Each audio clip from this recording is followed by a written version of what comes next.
Hello. I want to thank everybody for watching today's virtual field trip, The Army and the Cold War, a question of what if. My name is Troy. I'm a museum educator here at the National Museum of the United States Army. I'm broadcasting today from the Army Museum, which is located at Fort Belvoir, Virginia. The museum tells the story of America's oldest military service, the United States Army, presenting the Army's history and traditions through the eyes of the American soldier. The video that you're seeing right now shows the museum's Cold War gallery. If you were here in person, this is probably the space that we'd be exploring. It covers the history of the Army following World War II through Vietnam. Now, during World War II, the Allied forces of the Soviet Union and the United States worked together to fight a common enemy. But after the war, that relationship fell apart. Trust between these allies broke down, replaced by fear. Division descended upon Europe, dividing the continent between democratic and communist countries. The non-physical boundary that indicated the rivalry between these countries was labeled by Winston Churchill the Iron Curtain. And both sides began searching for ways to contain and combat the other, while simultaneously building fortifications and amassing powerful nuclear weapons that were capable of total destruction to protect themselves. Both sides believed that the other was thinking, plotting, and planning an eventual attack. But neither side knew exactly how the other was planning to do so. So, both sides were forced to confront this looming question, what if? What if an attack came? What if it destroyed my home, my town, my country? What if the attack escalated into nuclear war? What if this was the end of life as they knew it? So, it was these what-if questions that colored the relationships between the two countries for the next 50 years. And it was, and still is, the Army's job to protect Americans from this what-if. We're going to look at how they kept that from becoming a reality. Let's look at one of these what-ifs. Specifically, what was coloring the relationship between the two former allies by looking at one of the artifacts we have on display in the museum. Look closely at the image on your screen. What material do you think this object is made from? How would you describe its shape? Any idea what this artifact is? You might be thinking there's not much to this artifact, right? It's just a round piece of metal with a bolt screwed on one end that is bent into an arc-like shape. But this artifact is a piece of rebar, a long piece of steel, that was recovered from the Trinity nuclear test site in 1945. Now, during World War II, the United States engaged in a secret race to produce an atomic weapon. The administrative effort to build an atomic bomb was organized as the Manhattan Project. The project team consisted of civilian scientists, private research firms, the U.S. Army Corps of Engineers, and it was led by U.S. Army Colonel Leslie R. Groves. The world's first atomic bomb was detonated in the New Mexico desert in July 1945, releasing a level of destructive power that was previously unknown. The bomb emitted the equivalent of 21,000 tons of TNT. It created a fireball that was over 2,000 feet in diameter, and this successful test really changed the course of history forever. This reinforcing bar fragment is thought to be a surviving piece of the 100-foot tower that was used to detonate the first atomic device at the Trinity test site. And to get an idea of the magnitude and power of this test, We're now going to watch a clip of that blast.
We're also going to get an idea of what it would have been like to witness this type of explosion as described by someone who was there. Joan Hinton was a graduate student who snuck into Los Alamos in order to witness the test. She recalled, "It was like being at the bottom of an ocean of light. We were bathed in it from all directions. The light withdrew into the bomb as if the bomb sucked it up. Then it turned purple and blue and went up and up and up. We were still talking in whispers when the cloud reached the level where it was struck by the rising sunlight, so it cleared out the natural clouds. We saw a cloud that was dark and red at the bottom and daylight at the top. Then suddenly the sound reached us.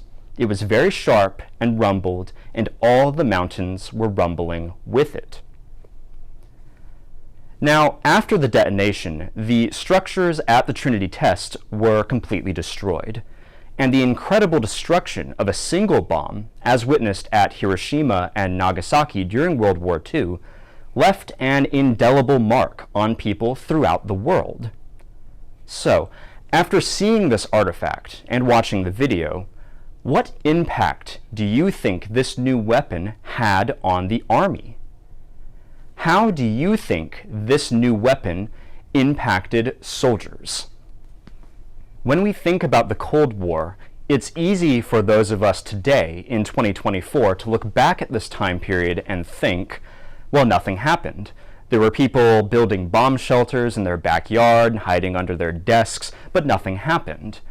Right now, we have the benefit of hindsight, and it's easy to look back and dismiss the fear of nuclear weapons and the threat of war with the Soviet Union. But to those who were living in the 1950s, 1960s, that threat was very real. It's again that what if, the fear that the Soviet Union would launch an attack against the United States, possibly in the form of a nuclear weapon. So, for example, soldiers serving in the 7th Army, serving in Germany, faced the looming question, what if an attack came? Am I prepared to defend against an invasion by the Soviet Union? Soldiers had to be prepared for the worst-case scenario, a surprise attack across the border between East and West Germany. The memory of the surprise Japanese attack on Pearl Harbor was fresh, as was the atomic bombings of Nagasaki and Hiroshima, so soldiers throughout the Cold War trained on how to combat a potential surprise attack.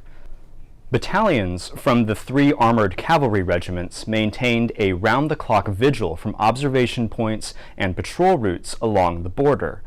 Jeep and armored car patrols ran the length of the border daily. Additionally, the command inaugurated an extensive series of practice alerts and musters to ensure that units could reach their battle positions in the shortest time possible. These exercises included assembly of personnel and equipment, packing all basic load shipments of supplies and ammunition, and movement to simulated assembly areas within 10 miles of the caserne. It was a 7th Army requirement that each unit within the command maintain such a state of readiness that it could begin movement to the field within 2 hours of an alert. So, with all that in mind, let's take a closer look at these soldiers in Europe with this video.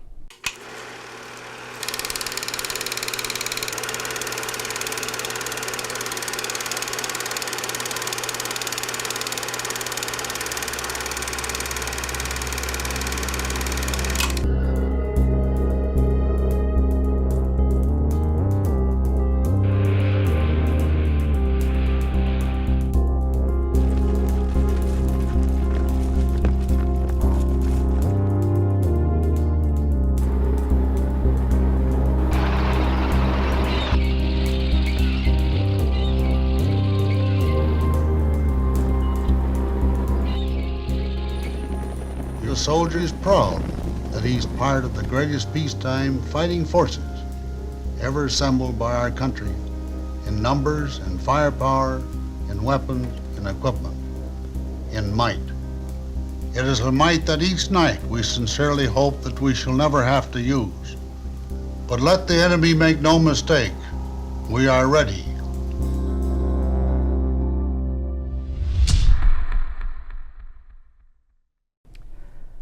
With this video now in mind, how do you think this type of training made soldiers feel? Do you think it made them feel prepared? Do you think it made them feel the threat was real? How do you think civilians may have felt, especially if you're living in Europe at the time or you're seeing these images on the news? And how might this have contributed to kind of the mindset at the time? Not only were soldiers training to combat a potential invasion from the Soviet Union, thinking and preparing about that looming question, what if these tensions escalate to war? But now they also had to contend with the question, what if this escalates to nuclear war? Am I prepared for that? To answer that question, soldiers were issued new equipment. Let's take a look at an object from our teaching and demonstration collection. What do you think this is? This is a chemical biological field mask and hood. New equipment like this was introduced because it was clear to the Army that future conflicts would quickly escalate to chemical, biological, or nuclear war. They needed to protect soldiers from these new realities of war. The Army designed this mask, called the M17A1 for the Army equipment buffs out there. It was first issued in 1969 and built on the first M17 masks that were developed in 1959. This gas mask has an inbuilt voice emitter system to facilitate communication, a tube for drinking water from a canteen cap, protective eye lenses, and an air pathway that reduced fogging. The mask would have been packed in a carrier that carried other items like a nerve agent antidote kit and a decontamination kit. The Army provided what was called CBN, standing for Chemical, Biological, Nuclear, protective gear to soldiers, again, on the assumption that war with the Soviet Union would involve any or all of these threats. Here on your screen, you can see an example of gloves that were issued to soldiers to protect against chemical and biological agents, and that could also provide some protection against radioactive particles. Also issued in anticipation of nuclear war with the Soviet Union was this radiation calculator, which determined the radiation level that would be produced by various types and sizes of nuclear weapons. To go in a bit more detail, this calculator is used to estimate the kiloton yield of a nuclear weapon based on measurements of the time in seconds from the flash to the bang, the observed width of the cloud, the distance to ground zero, the fireball illumination time, and the elevation angle. And now that we've looked at some of these items, I want you to think about how you would feel if you were asked to carry these items. Would they make you feel safer or more scared? Deterrence was an important tool used by the Army to prepare for and prevent the threat of what if. Army personnel developed new nuclear weapons to protect troops and deter an attack from the Soviet Union. The really big fear, you see, is that the Soviet Union had a very large standing army. Their army was much larger than the United States Army at the time, not quite as large as we thought it was, but still very large. The Army believed that they were in danger of being overwhelmed by the enemy, so a lot of their training at the time was in delay tactics, and also in developing these weapons to really prevent an attack from coming, to stop an attack, and have as much time as possible to have an effective counter-defense. One of these weapons was the Honest John rocket, the Army's first tactical nuclear weapon. What that means is that it was designed to be used on a battlefield in a variety of different ways, so it was different from the nuclear weapons first developed and tested in New Mexico. Tactical nuclear weapons generally have a smaller explosive power, could be used at shorter distances than strategic nuclear weapons. They're meant to be deployed to a specific threat without causing widespread destruction and radioactive fallout. So the explosive power of the weapon is a lot smaller than what you saw in the video from the Trinity test site. The Honest John would have been mounted on a truck, like you can see in this image here. It was the Army's first surface-to-surface capable nuclear weapon. So that means it was designed to launch from the ground and strike the ground. These rockets could be assembled and put into position in about 5 minutes. They were meant to protect the soldier from an advancing army and deliver a powerful blow to the enemy. And in addition to large weapons like the Honest John, the Army also developed portable nuclear weapons like the Davy Crockett that you can see here in this image. For those of you who might be unfamiliar with the Davy Crockett, it's the Army's first portable nuclear weapons system. The Davy Crockett could be mounted on the back of, say, a Jeep, or hand-carried and fired from its tripod by a crew of 3 men. The Davy Crockett was lethal to any person within a quarter-mile radius. Those within 500 feet would be exposed to enough radiation to become deadly within minutes or hours, even in the protection of, say, an armored tank. So these were to be deployed at the Fulda Gap in West Germany, which was the expected invasion route of an advancing Soviet army. Both of these items are on display at the museum. But let's hear more about these deterrents from a former soldier and museum docent who actually worked alongside them. Hi, my name is Jim. I'm a docent here at the Army Museum, and I'll be your briefer today. Thank you for coming and welcome aboard. Well, my topic today is an innovation that affected both society and the Army, namely the fielding of tactical nuclear weapons during the Cold War. 2 of those are very well represented here. One of them, up above me, is the Honest John rocket. Well, the Honest John, up over my head here, was the first of that group.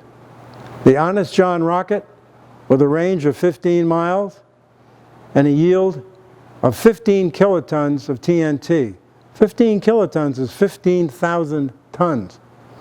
Plus, of course, the dangerous and lethal nuclear radiation which goes with every nuclear explosion.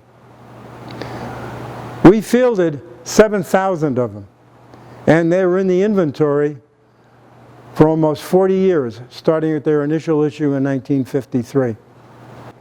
But Army leadership still wanted a smaller, more portable system that could be operated by 3 soldiers. Well, the answer was the Davy Crockett. which you can see coming into the gallery here.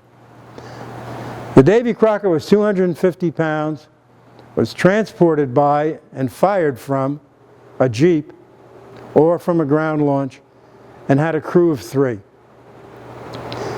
The issue with it was its range. It was called the flying watermelon or the atomic hand grenade, and the atomic hand grenade was because of its range. 1.5 miles.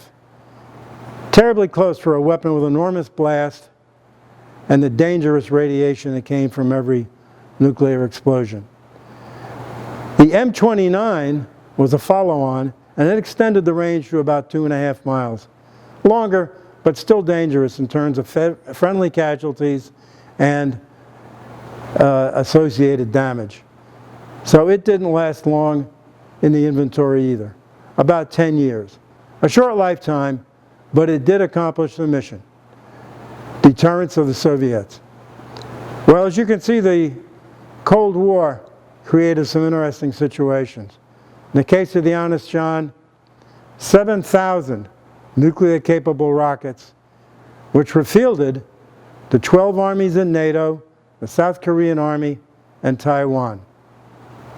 3 soldiers in a Jeep with a nuclear warhead called the Davy Crockett. And 1 young captain up on the Danish border in Germany with 75 soldiers and 124 nukes intended for the use by a German mechanized division. Definitely interesting times. Well, there's a lot to learn here about the Cold War. This is a great place to do it. Enjoy yourself, and thank you for coming. So again, you can see that these were really used to be a deterrent against a Soviet invasion at this time. And now, on that note, we've learned about threats that were confronted by soldiers, how they trained, and what equipment and new technologies they used to prevent this. What are some of the challenges that you think soldiers faced during the Cold War? What are some of the sacrifices that were made by soldiers during this time period? And that brings us to the end of this field trip.